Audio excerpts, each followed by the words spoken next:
নমস্কার। বিধিবদ্ধ সতর্কীকরণ, আগামী মে মাসে কিন্তু আবার একটা ঝড় উঠতে চলেছে। বিগত কয়েক মাস আগে আপনারা সকলে দেখেছিলেন দেব ভার্সেস উইন্ডোজ, যেই ব্যাপারটা নিয়ে সোশ্যাল মিডিয়াতে ব্যাপক শোরগোল পড়ে গেছিল।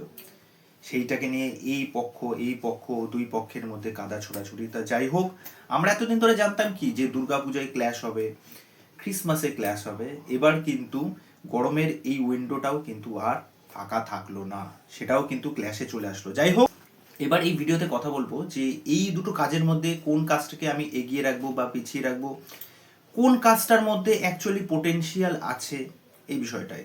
তা আমি আপনাদেরকে বলবো আমার বক্তব্যটা শুনুন, তারপরে আপনাদের মতামত কি সেই বিষয়টা আমাকে জানাবেন। তা প্রথমত চলে আসি যদি ধূমকেতু নিয়ে। দেখুন, ধূমকেতুর একটা ভ্যালু তো অবশ্যই আছে, কেননা দেবদা তার নিজের একটি ইন্টারভিউতে বলেছিলেন যে এই ধূমকেতু সিনেমার জন্য তিনি তার জীবনে যা কিছু আছে তার বেস্টটা এই সিনেমার জন্য দিয়েছিলেন।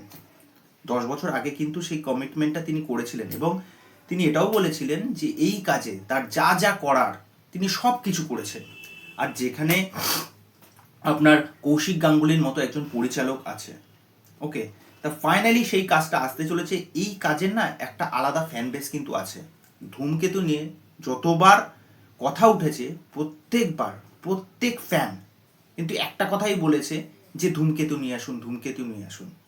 এখন আপনি যে কোনো জায়গায় যান, ধূমকেতু সংক্রান্ত যে কোনো আপডেট বা যা কিছু পোস্ট, যা কিছু আসছে, সেইগুলোতে কিন্তু প্রত্যেকবার প্রত্যেক ফ্যান কিন্তু এক কথাই বলছে ধূমকেতু কবে আসছে। 16 মে কি আদৌ আসছে? হ্যাঁ, 16 মে তো আসছে। তা এটাই ভাবুন, এতদিন ধরে এত বছরের একটা প্রতীক্ষা, সেই প্রতীক্ষার এখন একটা ফল আসছে। তা মানুষ এই কাজটা নিয়ে তো অবশ্যই আশাবাদী থাকবে, যেখানে দেব এবং শুভশ্রীর মতো একটা জুটি রয়েছে। এবার যদি চলে আসি উইন্ডোজের ক্ষেত্রে, তো উইন্ডোজের সবচেয়ে বড় প্লাস পয়েন্ট হচ্ছে উইন্ডোজের অডিয়েন্স, যারা এক প্রকার উইন্ডোজের কাজের প্রতি অন্ধবিশ্বাসী, যে তারা যেই ধরনের কন্টেন্ট নিয়ে আসবে সেই কন্টেন্টগুলো লং টার্মে চলবে। সেটা আপনি যে কোনো সিনেমার ক্ষেত্রে দেখে নিন, সেটা বহুরূপী বলুন, রক্তবীজ বলুন, বা এর আগে যে কোনো কন্টেন্টের কাজ বলুন, ওকে। তা এই সিনেমার সবচেয়ে বড় প্লাস পয়েন্ট আরেকটা কি, রাখি গুলজার। এবার অনেকে হয়তো বলবে এই ধরনের কাজ কয়জন দেখতে যাবে। হ্যাঁ, এটা কিন্তু একটা দিক, এই ধরনের কাজ কয়জন দেখতে যাবে। আমার বসে কি গল্প হতে চলেছে বা কি গল্প থাকবে, আমার যতদূর মনে হয় এখানে প্রচুর নারী চরিত্র থাকবে। সুতরাং নারী কেন্দ্রিক গল্প কিন্তু হতে চলেছে আমার বস। আমার যতদূর মনে হয় এই যে শিবপ্রসাদ এবং রাখি গুলজার, তাদের দুজনকে দেখেছি, আমার যতদূর মনে হয় এখানে ছেলে মা এরকম কিছু একটা অ্যাঙ্গেল হয়তো টানা হবে। দেখুন, এটা আমি নিজস্ব একটা আইডিয়া থেকে বলছি, কেননা এখনো টিজার বা ট্রেলার কিছু আসেনি, ওকে। একটা নারী যে কোনো পুরুষের জীবনে কতটা ইম্প্যাক্ট ফেলতে পারে, হয়তো এই ধরনের কাইন্ডের কিছু গল্প হয়তো থাকতে পারে। এবার বুঝতে হবে এই সিনেমার অডিয়েন্স কিরকম। এই সিনেমার অডিয়েন্স কিন্তু ম্যাচিওর হতে হবে, মানে একদম যদি বাচ্চা কাচ্চা বা একদম ইম্যাচিওর ব্রেন হয়, তারা কিন্তু এই সিনেমাগুলো হজম করতে পারবে না, তাদের কাছে এগুলো বোকা বোকা লাগবে।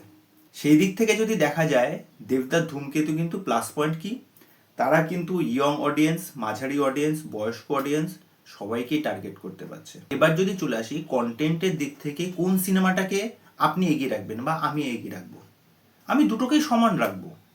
আগে দেখব এই সিনেমাগুলোর কিভাবে প্রমোশন করে, পরবর্তী কি কি জিনিস নিয়ে আসে, সেইটার ভিত্তিতেই তখন আলোচনা করতে পারবো, ওকে। তা আমি যতদূর মনে করি উইন্ডোজ এবং ধূমকেতু দুজনেই কিন্তু হাড্ডাহাড্ডি লড়াই দেবে।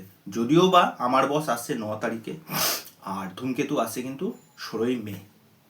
তা দেখা যাক এই কাজ দুটো কেমন হয়। এই দুটো কাজই বক্স অফিসে সফলতা পাক, এটা আমি অবশ্যই চাই। ধূমকেতু এত বছর ধরে আটকে আছে, যেটা ফাইনালি এবার রিলিজ হচ্ছে। ও, কি যে হবে। তা যাই হোক, এই বিষয় নিয়ে তোমাদের কি মতামত সেটা কিন্তু অবশ্যই কমেন্ট করে জানিও। তো চলো, আজকের ভিডিও এখানেই শেষ করছি। ভালো থেকো।